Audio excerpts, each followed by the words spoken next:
ಆರೋಗ್ಯ ಇಲ್ಲಿದೆ. ಆರೋಗ್ಯ ಇದು ನೋಡಿ, ಮಣ್ಣಿನ ಮಡಕೆ ನಾನು ಯೂಸ್ ಮಾಡ್ತಾ ಇರೋದು. ಮಣ್ಣಿನ ಮಡಕೆ ನೋಡಿ, ಇದರಲ್ಲಿ ನೋಡಿ ಸಾಂಬಾರು ಮಾಡಿದ್ದೀವಿ ಸಾರ್. ನೋಡ್ರಿ, ರಾತ್ರಿ ಮಾಡಿದ್ದು. ಒಂಚೂರು ಏನಾದರೂ ಕೆಟ್ಟಿದೆಯಾ ಅಂತ ನೋಡಿ, ಎಲ್ಲಾದರೂ ಒಂಚೂರು ಕೆಟ್ಟಿದೆಯಾ ಅಂತ ನೋಡಿ.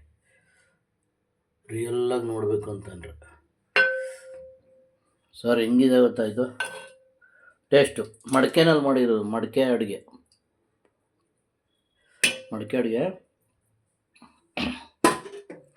ಇದು ಮಾಡ್ಕೊಂಡಿದ್ದೀವಿ ನೋಡಿ. ಇದು ಮುಚ್ಚಳನೂ ತಗೊಬಂದಿದ್ದು, ಮುಚ್ಚಳನೂ ಇದೆ. ಮಟನ್ ಚಿಕನ್ ಸಾರು ಮಾಡಬೇಕು.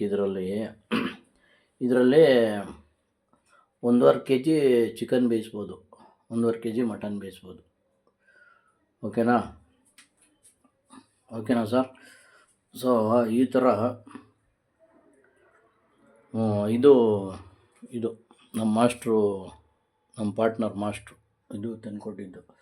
ಆಯಿಲು ಇದು ಕಡಲೆಕಾಯಿ ಎಣ್ಣೆ, ಆಮೇಲೆ ಹುಚ್ಚೆಳ್ಳೆಣ್ಣೆ ಇಲ್ಲೆಲ್ಲೋ ಇಟ್ಟವ್ರೆ, ನೋಡಿಲ್ಲ. ಹುಚ್ಚೆಳ್ಳೆಣ್ಣೆ ಎಲ್ಲ ಇಟ್ಟವ್ರೆ, ಇಲ್ಲೆಲ್ಲ ಇತ್ತು, ಇಲ್ಲೈತಪ್ಪ, ಇರಲಿ. ಓಕೆ ನೋಡಿ, ದಯವಿಟ್ಟು ಎಲ್ಲರೂ ಅಷ್ಟೇ ನೋಡಿ, ಮಡಕೆನಲ್ಲಿ ಮಾಡ್ಕೊಂಡು ತಿನ್ನಿರಿ. ಇನ್ನೂ ಮಣ್ಣಿನ ಮಡಕೆನಲ್ಲಿ ಮಾಡ್ಕೊಂಡು ತಿನ್ನಿರಿ. ಆರೋಗ್ಯ. ನಾವು ಇದಕ್ಕಿಂತ ಜಾಸ್ತಿ ಹೆಚ್ಚೇನು ಹೇಳೋಕ್ಕೆ ಸಮಯ ಇಲ್ಲ, ಹೇಳೋಕ್ಕಾಗಲ್ಲ. ಧನ್ಯವಾದಗಳು.